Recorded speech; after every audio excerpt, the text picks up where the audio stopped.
Une nappe poussiéreuse n'est pas toujours anodine. Il y a forcément souvent des germes qui sont accompagnés de cette nappe poussiéreuse. Donc on peut dire que vu la présence probable de ces germes au niveau de cette nappe poussiéreuse, il faut s'inquiéter quand même pour sa santé et se protéger. Lorsqu'on est exposé, on peut avoir des conséquences au niveau de l'appareil respiratoire, on peut avoir des conséquences au niveau des yeux, on peut avoir des conséquences au niveau de la peau. L'appareil respiratoire qui peut souvent entraîner des problèmes respiratoires, qui peut souvent entraîner la toux. On peut avoir des problèmes au niveau des yeux qui peuvent souvent être à l'origine de larmoiement et d'autres problèmes des yeux. On peut avoir des problèmes au niveau de la peau aussi qui peuvent être à l'origine de certains boutons qui peuvent apparaître au niveau de la peau.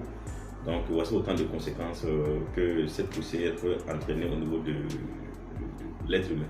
Les personnes qui ont déjà des problèmes respiratoires, qui ont des maladies respiratoires, disons, qui ont des maladies chroniques respiratoires comme l'asthme ou bien les bronchopathies, ont déjà des appareils respiratoires qui sont déjà fragiles. Donc si la poussière avec les germes va venir, je vais dire, s'ajouter à cela, ces personnes-là ont beaucoup plus de risques de faire des complications de maladie par rapport aux personnes qui n'ont pas de problème particulier.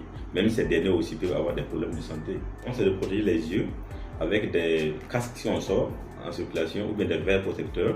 On peut aussi, pour l'appareil respiratoire, mettre des cache-nez avant de sortir, et pour la peau, peut-être mettre des habits qui sont de manches longues pour exposer au moins possible le corps face à cette poussière-là. Le conseil que j'ai à l'endroit de la population, c'est de se protéger parce que mieux vaut prévenir que guérir. Et j'oubliais, les femmes aussi qui préparent aussi au bord des voies aussi doivent quand même protéger au maximum la nourriture, parce que lorsque la poussière malheureusement infecte cette nourriture-là et qu'on consomme, ça peut aussi donner des problèmes, disons, des problèmes digestifs. Donc tout ce qui est nourriture, tout ce qu'on doit consommer, il faut protéger cela de la poussière. Et les conseils, comme je disais, c'est de se prévenir parce que la prévention est moins chère par rapport au traitement.